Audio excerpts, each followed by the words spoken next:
Nílé lóko lájò lẹ́yìn òdì mo kí gbogbo yín káàbọ̀ sí orí ìkànnì Gúúsùláìtì. Mo kí yín pé ẹ káàárọ̀, ẹ káàsán, ẹ káalẹ́ ní ibi tẹ́kù gbogbo tẹ́ẹ̀bà tẹ́ láǹfààní láti máa wò ìkànnì Gúúsùláìtì. Àjíjẹ ara yóò máa jẹun, Ọlọ́run ní fẹ́ ṣọṣẹ́ gbogbo wa. Ojú tẹ̀ fi ń wò wá àti títẹ̀ fi ń wò wá lòdì, kò sì ní fọ́nà ṣe ẹ ṣeun. Gúúsùláìtì TV #1 Islamic channel jẹ́ ìkànnì tí ó wà fún oríṣiríṣi wáàsí àti ọ̀rọ̀ ẹ̀sìn látọ̀dọ̀ ọ̀pọ̀lọpọ̀ àwọn àfáà ńláńlá jàǹkàjàǹkà tí wọ́n mọ̀ máa ṣàlàyé ọ̀rọ̀ nípa ẹ̀sìn wa. Ní báyìí, ẹ bá mi subscribe sórí Gúúsùláìtì kí ẹ lè máa jẹ ọ̀pọ̀lọpọ̀ gbádùn àwọn fídíò táwọn fi síbẹ̀ lónìí ọ̀rọ̀. Ẹ bá mi like kí ẹ sì bá mi subscribe, ẹ bá mi share kí ẹ bá mi comment sórí àwọn fídíò yìí. Ìṣẹ̀lẹ̀ bẹ́ẹ̀ ti sí. ọ̀rọ̀ social media problem lẹ́ẹ̀bàjá náà ìyá kún mọ́ bá. kí ni ewu kí ni problem kí ni ìṣòro tí wọ́n ń bí social media. Social media dá lóòótọ́ ṣùgbọ́n Yorùbá ní ilé ọ́fùsíà ó dá ní gbèríko ẹ̀lẹ́ alábàámbẹ̀ lọ́bàjẹ́. Allahu Akbar. Social media dá lóòótọ́ ṣùgbọ́n ọ̀nà tá ń gbà á lò pọ̀. Àwọn tí wọ́n dá social media lẹ̀ tí wọ́n kó wá fún wa wọ́n fi là wá lójú ni wọ́n fi là wá lójú wọ́n dẹ̀ fi nà wá lọ́rùn wọ́n fi nà wá lọ́rùn ọrùn tí wọ́n fi nà wá yẹn ó ní kí ìṣòro kọ́mọ̀ bá pọ̀ mọ́ ṣùgbọ́n ó dàbí pé ojú ọ̀la tóbi tí wọ́n là sí. Ẹ wo níjọ́hun tó kù bá kú wọ́n ṣẹ̀ṣẹ̀ kọ lẹ́tà PO bus 58 wọ́n lọ sọ sí inú bọ́ọ̀sì wọ́n mú lọ. Ìgbà tí à ń lo landline orí ọ̀sẹ̀ kan ẹni máa pè kò ní mú ẹ bá tẹ́ ẹ pé ẹsẹ̀ polówó kan lápèjúwe lọ́dọ̀ tí alẹ́ dẹ tí òkú bá kú lẹ́dẹ̀ níìsín tọmọ rẹ̀ sì bẹ́ẹ̀ kánú wọ́n wọ̀ kọ́ pé bàbá Adélé bàbá Adélé ní ọmọ wa wẹ̀ tí jẹ́ bẹ́ẹ̀ kí èyí tó yẹ kí wọ́n tó lè má sì ń kánú ó lè tọ́jọ́ kánú wọ́n lè ti sèkú tán wọ́n lè ti ṣe fìdá ọ̀tàn kó tó dé bẹ́ẹ̀ náà tọ́wọ́ ti sáré àní gbé wọ́n bá kẹ́ ogun wọ́n ẹ̀sẹ̀ pé wọ́n ní pé òkúkú ń bí báyìí o ìgbàdógójì rọ̀ wájà ọ̀kankan fóònù náà tó dé gbogbo yẹn ò sí mbẹ̀ mọ́ téèyàn bá bí nǹkan máa ti ń ṣèyàn ní ìsìn kódà aláǹfààní ọ́díò aláǹfààní fídíò gbogbo yẹn wọ́n fi nà wá lọ́rùn ni ṣùgbọ́n àwa tí wọ́n fi nà lọ́rùn àwa máa lò bí ìgbà tí ká pé kò sí advancement advance. Tani rajim yasalunaka anil khamri wal maisiri. Wọ́n bá nábì léèrè pé kí ni ìtì àǹfààní wo ní bẹ́ẹ̀bí ọtí mímu àti tẹ́tẹ́ títa. Kul fihima ithmun kabirun. Ànábì ní ẹ̀ṣẹ̀ tó pọ̀ ló wà ń bẹ̀. Wa manafi'u linnasi. Ẹ̀jáde manafi'u linnasi. Bẹ́ẹ̀ náà ni ọ̀rọ̀ social media. Ismu fi kabir. Wa manafi'u linnasi. Wa manafi'u linnasi. Ọlá àǹfààní tí ń ṣe báwọn èèyàn àmọ́ wa ithmuhu ma akbaru min naf'ihima. Aburú tí ń bẹ níbi social media ó tóbi ju àǹfààní tí ń ṣe wá lọ. La ilaha illallah. Aburú tí ń bẹ ń bẹ ó tóbi ju àǹfààní tí ń ṣe wá lọ. nínú àǹfààní tí mẹ́rin social media ni pé ó mú wa súnmọ́ akhbar à ń fi ń gbọ́ròyìn à ń fi ń download tírà à ń fi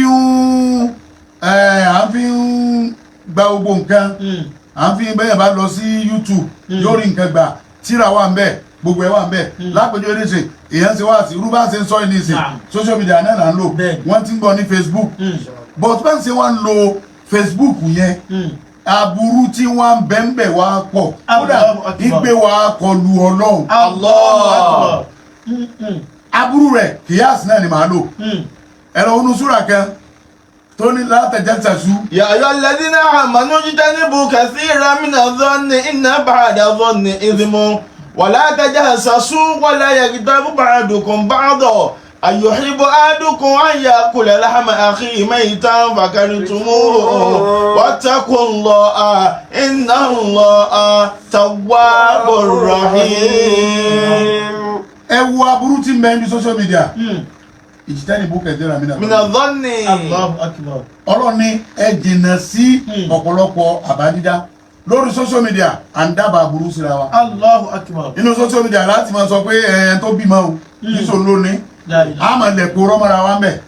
inna ba'da dhanni ithmun. ibẹ̀ láti mọ àṣírí tá a mọ̀ nípa ara wa a máa sọ ọlọ́run sì ní ọlọ́run ní inna ba'da dhanni ithmun. ẹ máa dábàá tí ó ṣẹlẹ̀ síra yín ìsìmú ẹ̀ṣẹ̀ ni dàtí tún ṣe pé social media ìmú wa dé lẹ́sẹ̀. wala tajassasu. lára burú tí mẹ́mẹ́ ni pé látàjà sàṣù mọ́ wọnú inbox ẹlòmíì. Allahu akbar. kí lọ wá débi inbox mi tó fi lọ kọ́ọ̀tù wá sí. àbí sọ gbàṣẹ. kí lọ wá débẹ̀. ọlọ́run sì ní látàjà sàṣù. wala tajassasu. ẹ má tọ pinpin ara yín ẹ má tójú bọlé. kí ló ní tó ń sọ wípé lágbájá sọ̀rọ̀ lágbájá ní bá wí. Allahu akbar. ẹ gẹ́tẹ̀ olóòtú. ọlọ́run járe yín pẹ́ bá mi. kí ló dé lágbájá sọ̀rọ̀ lágbájá ní bá wí. ọ̀tọ̀ sọ́ńbí lágbájá ìjọba wí. látàjà sàṣù. ìyẹn wá pọ̀ àkọ́kọ́ problem tá a wá ní pẹ̀lú social media àwa àfáàní. Allahu akbar. àwa fi Kùránì ilẹ̀ àtúmọ̀ èsì ọ̀rọ̀ là ń treat. Allahu akbar. àtìláwà Kùránì mọ́. àṣẹ tìláwà mọ́ àwátúmọ̀ rẹ̀ mọ́. àṣẹ tẹ̀síìrì mọ́ àṣẹ bàyánù mọ́ èsì ọ̀rọ̀ là ń treat. La ilaha illallah. ìyẹn in fact táwọn Facebook bá fẹ́ bínú Naam. tí wọ́n bá lè kó Facebook ńlẹ̀ tí Ọlọ́run bá ní ìyà tí ó fi jẹ àwọn èèyàn nínú ìyà 80% àwa àfáàrà ni. Allah. شكا فيسبوك يا علماء مألا فمنكم يكثر الإسلام رجلا nínú Facebook à ń kí Islam ní ẹsẹ̀. يكثر الإسلام رجلا ẹ wá wá burú tí Facebook wá ṣe o ọ̀wájú kálukú ó ní tàkọ́dún wọn. àkàtì àmọ́ La ilaha. àkàtẹ̀síìrì mọ́ àkàdísì mọ́ tẹ́ bá bí ọ̀pọ̀lọpọ̀ àwọn afọ́rí Facebook léèrè lónìí pé wọ́n wá sọ àdísì mẹ́wàá lórí kó lè ka lórí mẹ́rin tí ó fi máa ronú sí. La ilaha illallah. òun náà sì ń ṣe wá sí o ìyẹn ni nǹkan táwa gbé dání ní Ittihad al-Wa'izin mo wo South West tí mo jẹ́ deputy president fún tí mo jẹ́ Amiru t'Ọ̀ṣun state tí Sheikh wa Taofik Adegbagbo tí wọ́n jẹ́ national president ní South West ìtawà gbé lọ́nìí yẹn pé èébú orí Facebook yìí ẹjẹ́ ọlọ́ọ̀lẹ̀ díẹ̀ àfẹ́ mọ́. lẹ́yìn kan bá wọ̀ ẹ́ rí i pé ń lọ́ọ̀lẹ̀ díẹ̀ bẹ́ẹ̀ ó yàtọ̀ sí tìgbà kan kí ló dé ẹ̀dá kun ṣé wàá sí náà ní pé lágbájá ń lo pampers. La ilaha illallah Muhammadu Rasulullah. tọ́lá ń sì ní àmọ́ tá sí ara wa ìṣẹ́nìbù kẹ̀díra. من الظن إن بعد الظن إثم ولا تجسسوا ولا يغتب بعضكم بعضا. ẹnìkan nu yẹn ọmọ bínú ọmọlàkejì à ń mú inú ní bínú lórí social media asáfẹ́ dìváàmù kárátà ọmọlàkejì èyí tẹ́mi wá fẹ́ sọ fún yín lábẹ́ rẹ̀ a dúpẹ́ lọ́wọ́ àwọn senate àti àwọn house of representatives àwọn ṣe gan o. Allahu akbar. òfin tí wọ́n gbé jáde cyber crime tí wọ́n bá mú oyin ní tẹ̀lé ọdẹ bẹ́ẹ̀. Allahu akbar. ìmọ̀ àwọn gbà yẹn lẹ̀ tí wọ́n bá àwọn tí wọ́n bá torí tí wọ́n bá ilé fi cyber crime gbé ọ. ẹnu ọfẹ nu kọnu èyí ò sì lè fẹsẹ̀ kọ́ kó kú bí ẹ̀ bá fẹ́ nu kọ́ ni kú òfin gbé ọ lọ ẹ̀wọ̀n. tòtọ́ bá ti lè dèrò ẹ̀wọ̀n má wulẹ̀ pé a má kódà àní kí ọmọ torí ẹlẹ́wọ̀n sọ̀rọ̀ ó bà lọ. n lọ fọwọ́ ara ẹ̀ fà. ọmọ ti kó o ti forí kó skibọ̀ lẹ́wọ̀n. ìfásílì sánàkà. ẹ sọ ẹnu yín gbogbo ẹ̀yin sọ̀rọ̀sọ̀rọ̀. látẹ̀kùn fatibutala. má sọ ohun tí ó bà nǹkan jẹ́. iná libala muwakkalu bilimantiki. sẹ́mà ọ̀pọ̀lọpọ̀ ọ̀rọ̀ gángbà mi káyé ó lè rí mi kí wọ́n lè mọ̀ mí kí n lè ní kílẹ̀ mẹ́fà followers ìjẹ́ lomi ò sì sọ. La ilaha illallah. yọ̀gà wà wà kankan bí wọ́n ń pè ní lámbà wọ́n bá ti ju lámbà yẹn lẹ̀ wọ́n kálukú ọmọ wa kò jẹ wọ́n wá sọ di ndomi wọ́n mọ̀ gé adé bẹ́ẹ̀ yín blọ́gà náà ẹ má gé torí yín èdàrú ìtẹ́ẹ̀bì sórí ire ni ẹ gé. Allahu akbar. kódà wọ́n ń fi ọ̀rọ̀ social media wọ́n fi ń dàlúrú. La ilaha illallah. mo sọ̀rọ̀ kan lẹ́kọ̀ọ́ níjó ní Yes sir. wọ́n lọ gé wọ́n fẹ́ fi dàrí mi àtijọba rú. La ilaha illallah. bẹ́ẹ̀ sì ṣe wo tóbi tó ìyìn lè gbà kẹ́lòmí ò sí gómìnà lẹ́yìn Dèmọ́lá Adélékè olùlù tí a ní mo sọ pé ẹ̀yin ìwọ náà lè gbà pẹ̀lú ògùn orí ọlọ́run kálíbà parí títì dáhùn ọlọ́jà ìṣáàlá ẹ̀ lè gbà. wàlá yaghtab ba'dukum ba'dan. kò sí sílùú tí ó kó ọ̀rọ̀wọ́ ìjọba wọ́n rí lóṣogbo wọ́n rí lẹ́sà wọ́n rí ńfẹ̀ wọ́n rí gbogbo ibikíbi lọ́sùn state ṣèjọba èèyàn làwà ní ọlọ kó lè lọ́wọ́ kò sí ti jẹ́ bẹ́ẹ̀ ní mọ́lá ní padà bọ̀ ẹ̀wọ̀n aláwọ̀ ará ibùjọba mùsùlùmí ibùjọba tí ọba tẹ̀sí pé mi mo níjọba ni mo lè bu ṣùgbọ́n ìjọba tí mo ní àyè lè bu o. yaghtab ba'dukum ba'dan. ara anú ni bí ni náà nù apá kan nu yẹn ọmọ bínú apá kan mọ́ ẹ má bínú ara ìbínú ló lè fi mọ́ ọwọ́ àkóòtì ọ̀rọ̀ yẹn lódì wọn wá ní gébi tẹ́ǹtì ń sọ̀rọ̀ bọ̀ ibi tí wọ́n rí i pé kò níbi ọ̀fẹ́ mẹ́hẹ̀ díẹ̀ ni wọ́n wá gé wọ́n wá sọ́ọ̀tà sẹ́ni pé wọ́n ti ń gbó wọ́n ti ń fẹnu kọ wọ́n ti ń forí kọ lọ́dọ̀ náà. So social media ó gbé wa súnmọ́ ẹ̀ṣẹ̀ ó gbé wa súnmọ́ ẹ̀ṣẹ̀ ní sì fìyà jẹ́ èèyàn tí sọ yẹn dọ̀mọ́ náà. Ìmú wa ṣe lọ́hùn torí pé gbogbo ntọ́lọ̀ ní a mọ̀ ṣe ìlà ń ṣe nínú social media à ń dìbò àmú káràkárà wa. lómi ojókòó nù lé yóò gbé fóònù síwájú báyìí yóò sì máa bá tẹnìkan jẹ́. ẹ̀yin àfa ẹ̀ẹ́dẹ̀gbẹ̀rẹ̀ ayé làáfà kò sí tọ́fà òun ní mọ́sálásí tẹ́sí pass information. ẹ̀yà sẹ́mi ní wàá ta kámẹ́rà wá. àbí. mo ti lọ program kan nísìn mo ti sọ̀rọ̀ mẹ́ gbogbo àfa ayé ní bẹ́ẹ̀ bàbá Bayani mẹ́mẹ́ Sultan Luwaizin bàbá agbodò fún mẹ́mẹ́ ìjọba gọ́ọ̀mẹ̀ntì àfàǹlá bàbá ṣe Dàúdù àfàǹlá bàbá tìmí tìlú ẹ̀dẹ́ mẹ́mẹ́ gbogbo àwọn àfà bàbá ṣe Dr.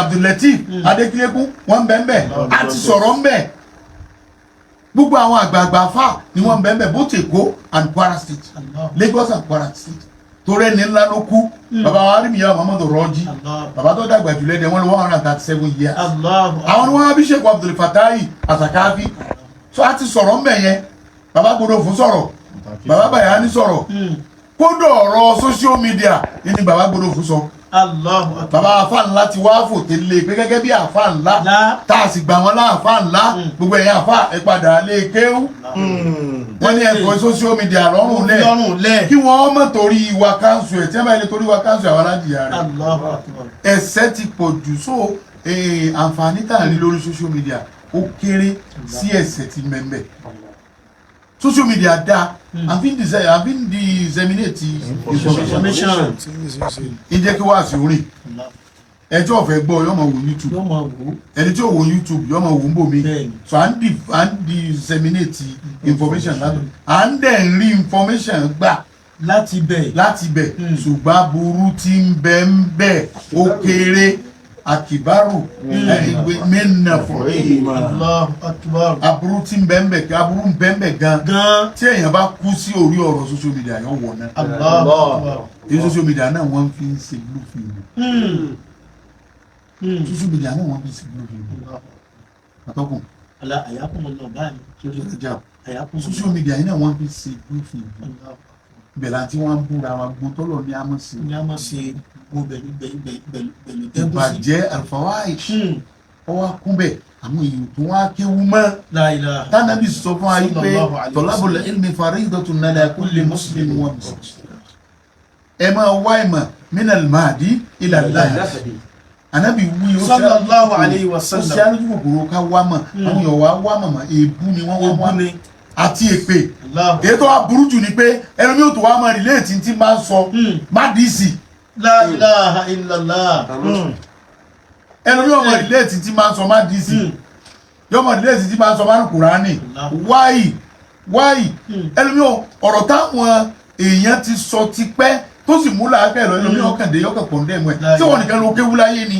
ya ma'ashara al-ulama'i kunu qudwatan. gbogbo ẹ̀yin àfa àgbẹ̀yìn o ẹ jẹ́ àríkọ́ṣe eré fáwọn èèyàn. linnasi fil islami wal ihsani. torí pé ànábì àríkọ́ṣe eré ló jẹ́ fáwọn èèyàn in Islam fi dúró dòní so àwọn àfáàná síláwà ní wọ́n sátìlẹ̀ àbíyá yìí ibo làwọn ẹbí ti fún yàn lé sí ọ̀rọ̀ níbo let us know pé ibi báyìí o ànábì àwọn fúnyàn lé sí ọ̀rọ̀ mẹ́mbó ló fúnyàn lé sí ọ̀rọ̀ linnasi fil islami wal ihsani. ẹ jẹ́ dáadáa ẹ jẹ́ oríire fáwọn èèyàn ẹ jẹ́ oríire torí pé ọ̀la ó sọ̀rọ̀ o gbogbo dáàsì à dọkumẹ́ntì ni o documentation là ń pàṣẹ o wọ́n sì ti ẹlòmíì sọ hàn àrọ́mọdọ́mọ rẹ̀ báyìí yóò bu ẹkún ni. lama shara li ulama yantun hujjatan. ẹ̀yin nìdí ọ̀rọ̀ ẹ̀yin àfa ẹ̀yin nìdí ọ̀rọ̀ bá dàrú ọ̀dọ̀ yín wọn kò wá. linnasi fadiru hilal qur'ani. ẹ má pe àwọn èèyàn síbi Kùránì ẹ má pe àwọn síbi èsì ọ̀rọ̀ mọ́ ibi Kùránì ni ẹ pe àwọn èèyàn sí ọ̀rọ̀ social media wá bá ní a máa sọ́lọ́ ànídá. ọlọ́run jẹ́ àríyìn pẹ́ bá mi.